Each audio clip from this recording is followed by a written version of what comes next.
Welcome back, everyone. This is Professor Herring. In this video, we're going to learn more about organic chemistry, specifically about the functional groups. The functional groups are what make organic molecules really unique and give them their characteristic properties. So this introduction is going to help you to learn how to recognize them, and later we will use the functional groups in the context of chemical reactivity. Let's begin. So functional groups are groups that perform certain functions. That's why we call them functional groups. And there's a couple different categories, if you will. There are functional groups that have with a carbon that's singly bonded to a given heteroatom. If it's a halogen, then those are called halides. If it's an OH, an oxygen with a hydrogen, then we call that an alcohol. If the oxygen is bound between two different carbons, and that's called an ether. And then finally we have amines. And amines are when we have nitrogen groups that are attached to carbons. In all of these cases, you need to learn to recognize the notation with the letter R. R or R prime or R double prime is just referring to the fact that there is a hydrocarbon chain with any unspecified length attached to the element that is shown. Some examples are given below. So if we just take the basic hydrocarbon, ethane, and we replace one of the hydrogens with an oxygen, with an alcohol group, that becomes ethanol. If instead we put the oxygen in between the two carbons, then that becomes an ether. And if we replace a hydrogen with a nitrogen group, then that is an amine. And you can see that the different functional groups have different properties. They have boiling points at different temperatures. And that's due to what we'll learn about in the next chapter, which is intermolecular forces. There's other types of functional groups that contain what's called a carbonyl group.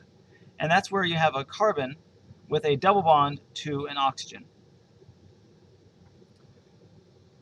On either side of the carbon, you can have a variety of different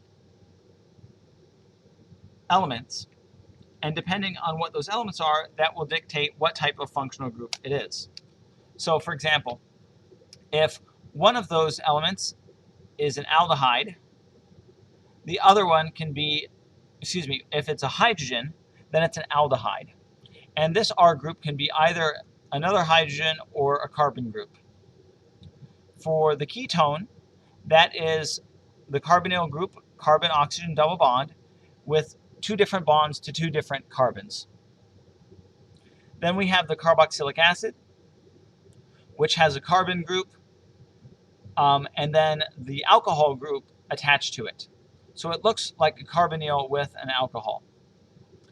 If instead of a hydrogen on the oxygen for the carboxylic acid, if that's another carbon, then that is an ester. The last class of carbonyl group functional groups we're going to talk about are the amides. Sometimes you'll also hear these called amides. And if you take the carbon, it's essentially a combination between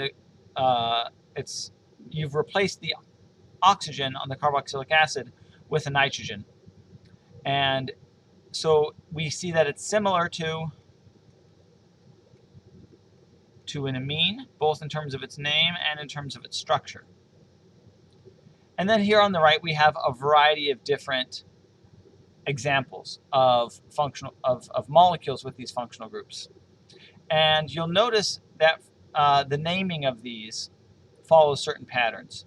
So this is a benzaldehyde, and that's because it has an aldehyde functional group. Formaldehyde is an aldehyde functional group. Acetone is a ketone functional group. Acetic acid is a carboxylic acid, as is oxalic acid. Benzyl acetate is an ester. Ethyl acetate, also an ester, as is isoamyl acetate. And then finally we have peptide bonds, which are found in amino acids. Now the functional groups lead to a variety of different properties.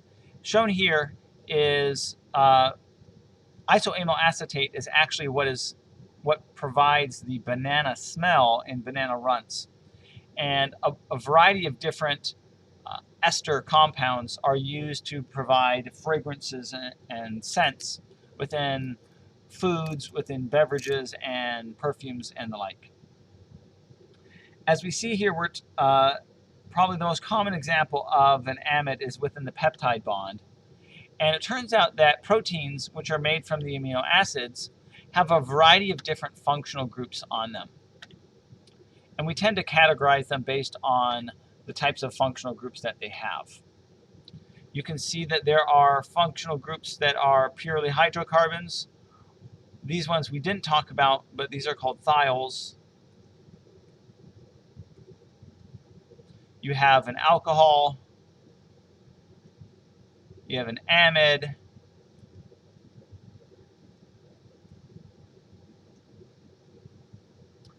We have carboxylic acids.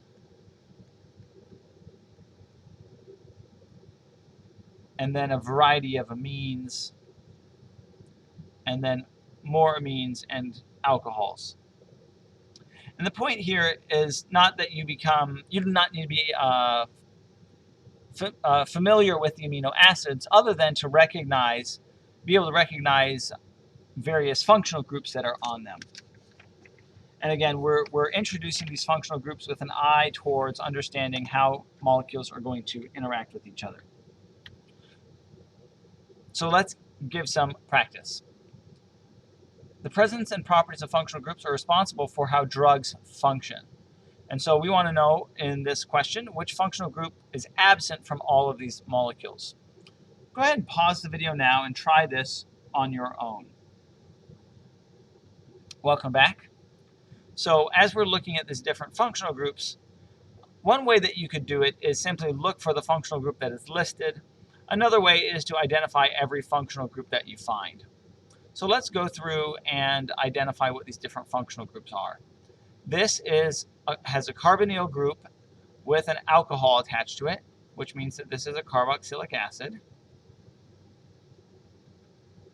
And it's important to note that because it is a carboxylic acid, it is not also just an alcohol. That's a very common misconception that students have, is they look at this and they think alcohol and carboxylic acid. And that's simply not the case.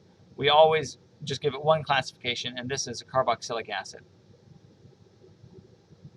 This right here is an ester functional group. In ibuprofen, we have another carboxylic acid.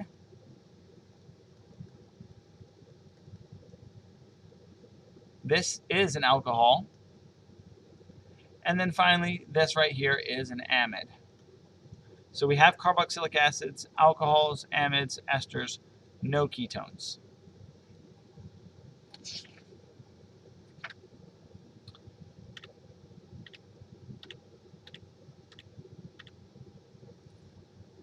To kind of just hit the point home, functional groups are important because they are the real chemistry.